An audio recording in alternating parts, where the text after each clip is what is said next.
first tonight to the misunderstood and vulnerable youngsters it's feared are being failed by the health service and missing out on their education. Yes, the children with a rare form of autism called PDA, or pathological demand avoidance, struggle to deal with instructions which can lead to extreme meltdowns. Today, new research has found 70% of children who have it either aren't in school or struggle to attend.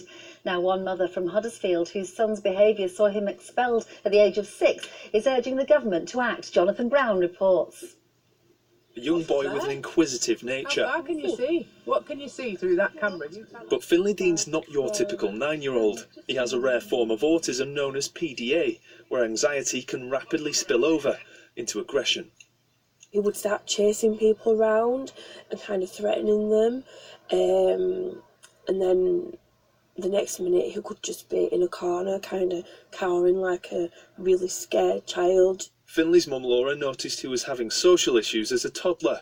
By the age of 6, he'd been permanently excluded from primary school. It's exhausting. You feel that you say the wrong things all the time because you're trying to do the whole distraction technique.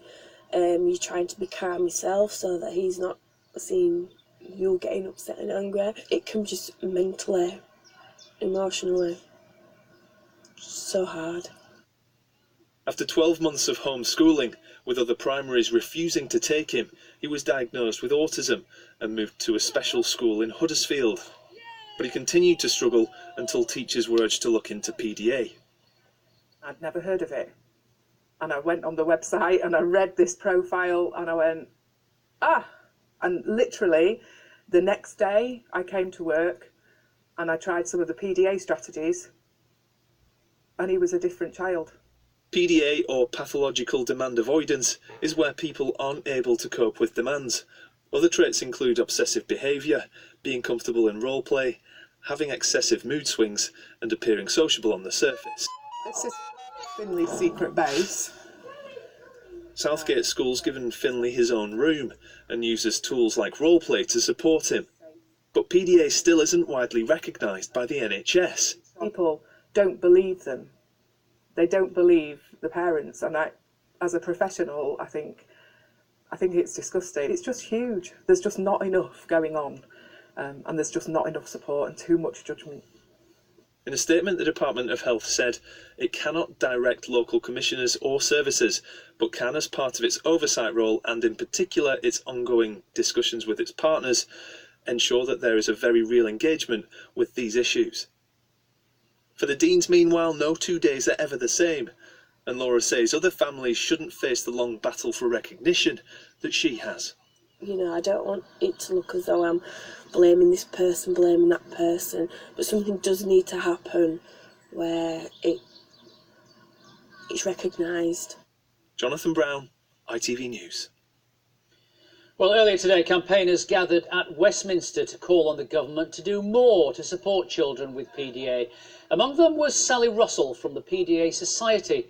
I spoke to her afterwards and asked how hard it was for parents bringing up children with a condition, particularly if it hadn't been diagnosed. I think it can be incredibly difficult. We find that a lot of people only find out about the condition because they've been Googling or they've been reading something, and so often it's not in fact medical or educational professionals that tell parents, it's that they happen to find out on their own. And then trying to get the support that they need can be really, really hard. So it is a very difficult condition because people are so affected by it. It affects them in their ability to go into school, to do everyday things, even like washing, sometimes eating and so on. And so it is quite debilitating. And, you know, is there a refusal by some sections of both the medical and education world to accept that this is a real condition? There is, I think, partly because it's relatively rare, so an individual professional might only see 1 or 2 cases every so often, and so they really just don't have the experience. But in addition to that, I think that there's been a sort of a bit of a myth built up over some time that this is something that's sort of coming from the parents, and there are other reasons for demand avoidance, and certainly there can be other reasons, but unless people actually very closely look at what's going on for a child, they really don't necessarily understand the full extent of it. And so many parents say, and in fact adults as well of course, say that when they read the description of the profile, it's like a light bulb moment. They suddenly see their own child or themselves in the description. Finley's school has adapted to his needs and is now doing well, but I mean, how many other schools are actually doing that?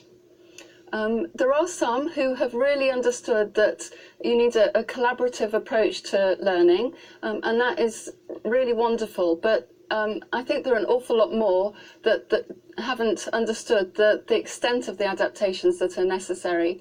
So in the report, Being Misunderstood, that we're launching today, we found that 7 out of 10, in fact, we looked at 1,000 individuals, so 700 young people were out of school because they couldn't cope with the environment. So something really has to be done about this.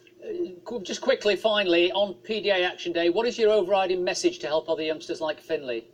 Well, I think certainly go out and make sure that you look for the support that you can find. But really what we're asking is for the leaders, the clinical leaders, the people who run autism services, to be saying it's okay to talk about this and making sure that their staff are trained and understand what it's all about.